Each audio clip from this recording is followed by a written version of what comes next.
you look in Valentin's Law Dictionary, a human being is a monster.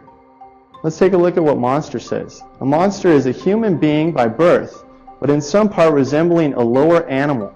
A monster hath no inherent blood, and cannot be the heir to any land, albeit it be brought forth in marriage. I'm going to show you guys some things that's going to get the wheels turning for you.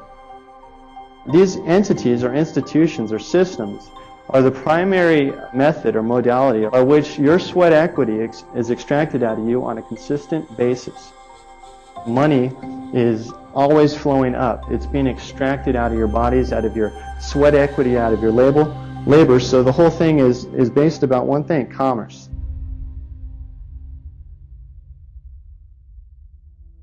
The banking system, or the banksters or gangsters or whatever you want to call them, have collectively, through thousands of years, have set up a situation where they can manipulate people to superimpose a legal system that is not based entirely on law, it's based on commerce. And as we'll get into it, I'll explain that we are not operating in a common law system anymore, although the common law is still here and we need to understand how to access it and how to use it to our advantage. But most people, unfortunately, are so ignorant of what the law is, or what the codes are, or what the statutes actually say, and how they particularly apply to them. They just are used to functioning in a consensus reality that, oh, well, you know, at 18 or 16, everyone gets a driver's license, and, you know, when I work, everyone fills out a 1040 IRS tax form, or because he said, or because your parents said, or because your parents were particularly indoctrinated in a system where everyone is functioning perpetually in this let's pretend game.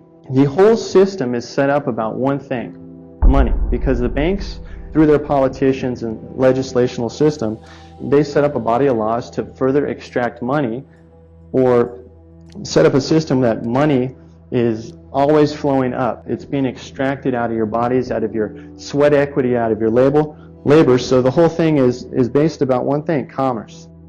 And the system that we operate, if you understand Admiralty, it's a very esoteric system, because the banking has been operating longer than 6,000 years, probably longer than recorded history, longer than the Code of Hammurabi, etc. But the mother is a vessel, or all of us are vessels, because our bodies are a warehouse, and you live within the confines of your skin if you take the concept that you're a spiritual being. Okay, so it's an energy vessel. So the mother is a vessel delivering a product, swimming down the rivers of the birth canal, and you know, it's delivered to the dock, or the dock door. And what is it? It's delivery of a human resource, because that's all we're considered. And we're talking about money. You're a human resource. So what is money? It's energy. That's all it is. The system is set up that it's the control and flow of energy from generally the bottom up, the basis of the foundation of the people, up into the hands of the bankers that further perpetuate and dictate more laws to further extract money. And we'll demonstrate this in just a moment. So a battery is pretty much what we're considered. If anyone has seen The Matrix, you know, our bodies are a vessel. It's where we store the energy. We eat food. Its energy is transmuted from the sun, it goes up the food chain if you study biology, and the energy is stored in our fat cells. Well, take a look at this. A nursery, in essence, if we're talking to the world of Admiralty and the ship pulling into the dock and getting the port, coming into port, and we're getting all this paperwork, and it's all about money, the nursery is an energy farm or a monetary farm. It's a production house, kind of like the Matrix. You know, so we're going to go into some definitions from the Law Dictionary, what these terms mean. And I'm not making any of this up. If you look in Valentin's Law Dictionary, a human being is a monster. So that's what, you know, when you walk into court, this is how they're looking at you. Let's take a look at what monster says. A monster is a human being by birth, but in some part resembling a lower animal. A monster hath no inherent blood, and cannot be the heir to any land, albeit it be brought forth in marriage. Okay, so what are we talking about here? Are we talking about a human being, which is in the law of Admiralty or the law of banking? We're talking about a let's pretend game. This guy, it's on a piece of paper only. That's the certificate of live birth. That's the B/6. That's the let's pretend game. The construct that is law has two kinds of people.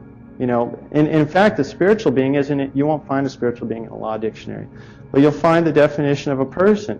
But peculiar enough, the definition of a person, they try to get you caught up with a natural person. But how do you define a word with its own word? That's a peculiarity in itself. So, person includes a natural person, a firm, a co-partnership, or an association, or a limited liability company or corporation. The entire essence of the let's pretend game is to get you to be one of these things, a corporation functioning in a state of fascism in a limited liability world, a let's pretend game, where no one takes responsibility for their actions. So we get into the construct of what the physical world versus the legal world is. You have the world of land, which they try to superimpose this matrix body over, of the world of admiralty. In the Constitution, which is predicated upon common law, we deal in the world of gold and silver. What happened to that, guys? You know, now we're dealing with Federal Reserve notes, which a note, by definition, is evidence of a debt.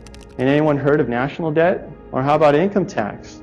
You know, all income tax does is go to pay national debt. It doesn't pay the streets. It goes to pay the national debt with the Federal Reserve. And the Federal Reserve came into act in 1913. And that's a whole story in itself.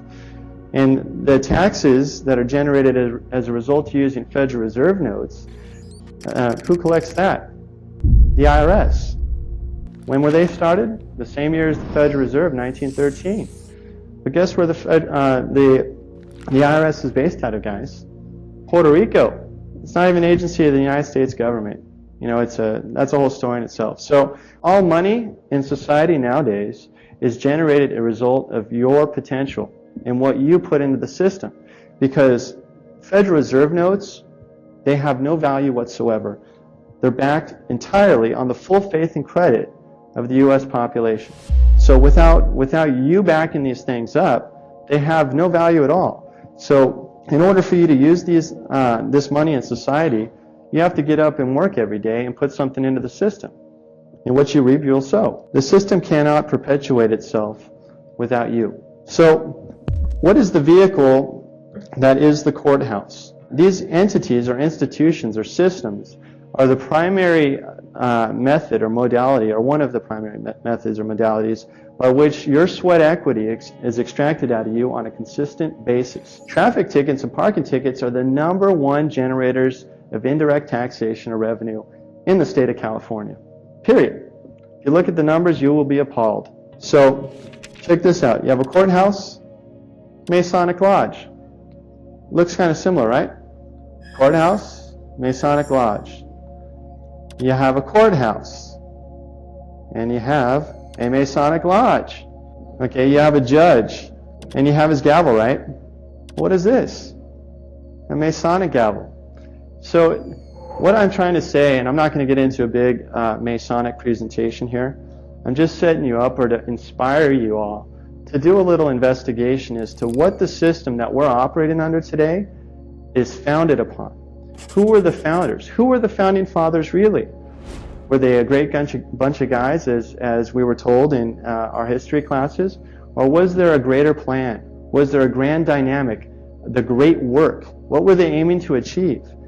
And if you do a little investigation, you'll find out that it's about one thing: business. But where does all the money go? Marvin Breyer. And that's a man that found out. Marvin Breyer is an I don't want to say Bank of America employee, but he worked for one of their subsidiaries. And he's a COBOL programmer. And he's the guy that designed the foundational computer systems, or the code that transfers all money and etc. and balances the books at the end of each day. So what Marvin did is he did a little homework. He tracked the money that was being raised from the court, and where all the funds and all the money that he was paying into the court system for fines or just court docket filings, all going into slush funds, guys, without exception. If you track the funds that are paid to the court, the funds are going into different accounts as opposed to where they're mandated by legislature. Instead, they go into private accounts associated with the Judges Association. However, it's really interesting about what the Judges Associations are. And you can look at any court system in America, namely, we like to particularly look at Los Angeles because a lot of us are originally from there, done a lot of investigation over there. But the Judges Association, if you talk to them, try to find out who they are, they're allegedly a tax-exempt organization. However, they're not registered at all with the IRS. Period. They fall under a 508 category. The IRS turns a complete blind eye to the fact that they haven't properly registered, but they're amassing tons of these funds. Okay? So, but you'll find out why. You go to tax court, or you go to court based on willful failure to file, or you're not paying your fair share, etc. Why you bring in proper legal arguments or issues as a matter of law, and they throw you into the wood chipper. Why? Because they're all working in harmony together, in concert. Okay, so the Judges Association, what do these guys do? They raise bonds. They create debt without taxpayer approval. So the money that is paid to the Judges Association is used to pay off anonymous bonds. Okay?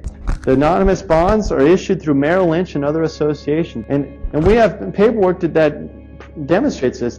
Marvin got a judge thrown in jail and some prosecuting attorneys, and there's more on the way. Because, you ever heard of judicial immunity? You don't sue the judge, you sue his association. Or you find the evidence of the wrongdoing through Public Records Act request, or you trace the money on the check, and then you present the data to the grand jury, and they got to investigate it. And then they got a problem. So, as a result, Credit Suisse and Bank of America are the primary underwriters on those bonds. And a company by the name of DTC, Department of Trust Corporation, controls the bonds. But guess what? DTC is ran by the Federal Reserve board members. If you take a look at who's on the payroll, it's all a complex matrix. And how do they want you to pay? You're not using gold or silver to pay at the courts. I've tried to pay them. They don't take the stuff. I've tried to use all kinds of stuff at the courts, guys, but they want that Federal Reserve note product, a private product that's, set up under a sham situation, 1913, set up the same time as the IRS, 1913, and there's some other agencies which I won't mention that were set up in 1913 too, which is a little kooky.